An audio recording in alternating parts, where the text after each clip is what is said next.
Il va venir dire non. Moi, j'ai toujours payé. Le mois passé, j'ai envoyé un petit qui t'a remis 5 000. L'autre fois, tu m'as appelé, un petit t'a amené 2 000. Non. Il faut avoir une traçabilité.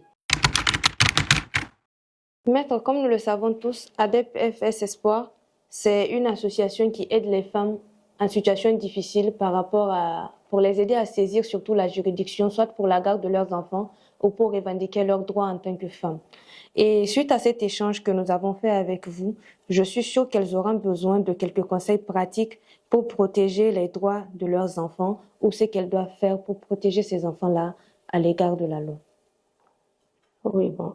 En matière de pension, ce que je recommande aux femmes, c'est de conserver toutes les preuves liées à la pension. Si c'est une décision qui fixe la pension, si c'est par ordonnance que la pension est fixée, et chaque fois qu'un versement est fait, de garder les reçus, les messages ou toute correspondance liée au paiement de la pension, pour que le jour où ça devient un autre contentieux, que tu puisses avoir les preuves en ta possession pour prouver. Il ne suffit pas de venir devant un juge pour dire que dans le mois, il paye une fois.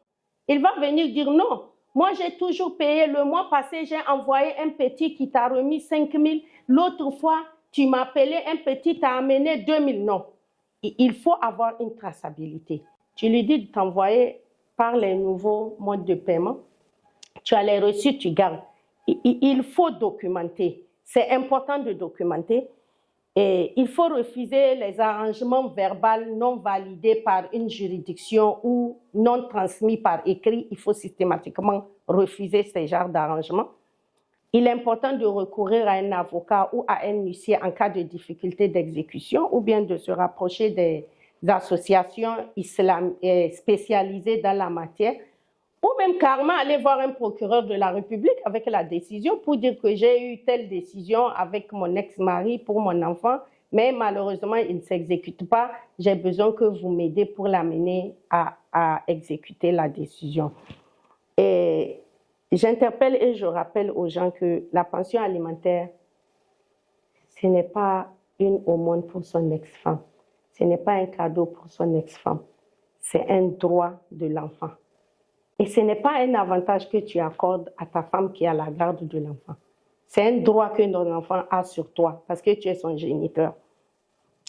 Et je fais appel aussi, de faire appel aux autorités. Je l'ai dit tout à l'heure, si tu n'arrives pas à avoir l'exécution de la décision, tu peux faire appel au procureur, surtout en cas de refus, de récidive ou de mauvaise volonté manifeste de payer. Il y a des hommes qui disent que je ne paye pas. Fais ce que tu peux faire. Bon, c'est la loi qui dit, si tu ne payes pas, tu vas aller en prison. Si tu ne payes pas, on va t'exécuter. Donc, il ne faut pas que les femmes aient honte ou bien que la société les impacte dans la prise de certaines décisions, parce que c'est un droit qui revient à leur enfant. Généralement, les hommes se remarient, ils ont d'autres enfants, et ils prennent soin de ces autres enfants-là. Pourquoi les enfants issus de l'autre mariage, on ne prendra pas soin d'eux? C'est un droit pour les enfants.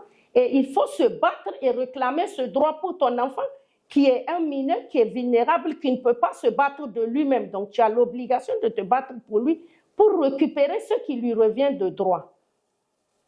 Et bon, on pense que nous, les associations féminines, c'est le bras de fer. On dit aux femmes, il ne faut pas accepter. Les gens vont dire que tu viens de dire que d'amener le père de l'enfant devant le procureur, ce n'est pas moi qui le dis, hein. C'est ce que la loi dit que je suis en train de dire.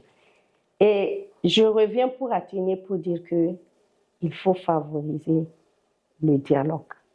Un dialogue encadré, pas un dialogue entre toi et lui.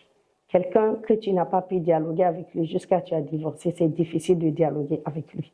Je sais de quoi je parle, je vois beaucoup de cas.